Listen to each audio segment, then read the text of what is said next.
Gaueko 12 eta 9 minutu profesionaletako bigarren partida ere irabazi egin du Xabier Rekalde Dimako aurrelariak. Gaurkoan Ander Muruaren aurka jokatu du lauterdiko B-serie txapelketako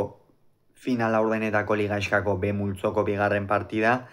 eta Bilboko Bizkaia pilotalekuan 22 eta 11 gailendu zaio eta honen bestez Dimako aurrelariak lehen puntua eskuratu du txapelketan. Murua zen favorito, baina Rekaldek pronostikoak hautsi ditu goitik behera. Gogoratuko dugu batetik Muruak lehen partida izan duela aurtengo txapelketan gaurkoa, Rekaldek berriz aurrekoan Aldaberen aurka jokatu behar izan zuen Eibarren eta azkenerako akas batzuk egin bazituen ere oroar erakustaldia eman zuen Dimako aurrelariak eta merezimendu osoz eskuratu zuen final laurdenetan egoteko txartel hori. Gaur baina hasieran urduriantxean ikusi dugu, bi pilotariak ez ditugu hasieratik kantxan eroso ikusi, Muruak hor sotamanoaren bitartez egindako efektuarekin egindako hormabiko horietakin min egiten saiatu da, baina Rekalde defentsan ongi erantzun die horiei, baina orokorrean ez du fin ikusi Rekalde. Presa kantxean, urduri, egon ezinik kantxa barruan, eta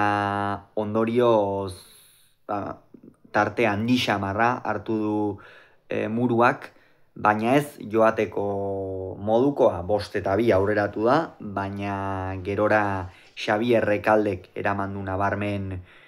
partidaren aginte makila, egia esan saketik hasita, sake ia guztiak ezker horman sartu dizkio arrasatearari eta orain gainera sakeak lauterditik egin behar diren honetan are garrantzia gehiago du horrek eta are garrantzia gehiago du ezker horman sartzeak eta ondorioz lehen dabiziko etenaldi horretara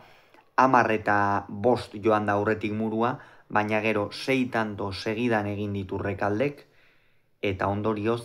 12 eta 10 aurreratu da lehen etenaldira. Lehengo norgehiagokaren hasiera ekarri digu gogora, joan den asteko norgehiagoka horren hasiera, Rekalderen momentu horrek, eta gozatzen ari zen, une horretan kantxan, hasieran sufritu duen guzti hori gozatu egin du gerora, eta benetan gustagarria izan da Rekalde tarte horretatik aurrera pilotan jokatzen ikustea. Gainera, bigarren etenaldira ere 18 eta 10 iritsi da, Muruak erabat makurtu du burua. Egia esan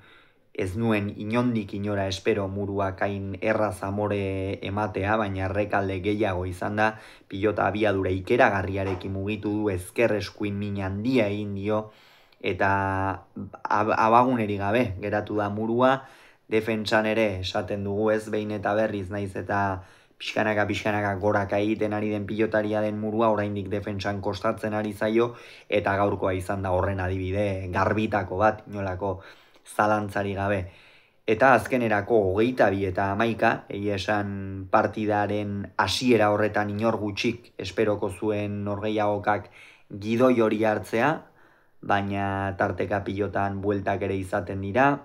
une espero gabeak ere, eta ondorioz Xabier Rekaldek esan bezala lehen puntua lortu du, eta gainera ez lehen puntua lortu bakarrik, baizik eta tanto aberas ederrarekin ere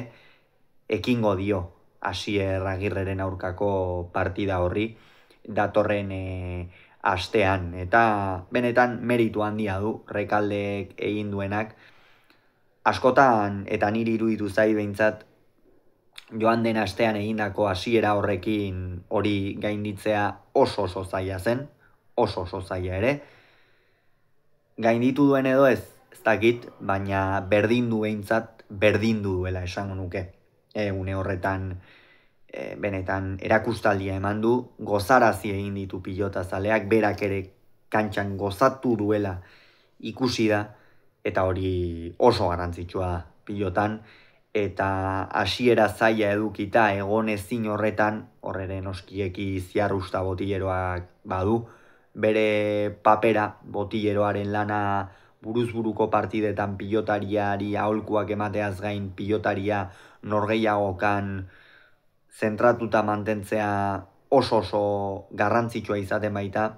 eta hori ere bada bere zeregina eta bikaimete du hori gaurkoan ere ekik. Eta hi esan, orokorrean partida oso ona jokatu du Rekaldek, murua deseroso ikusi dugu, behin Rekaldek sake hartu duenean,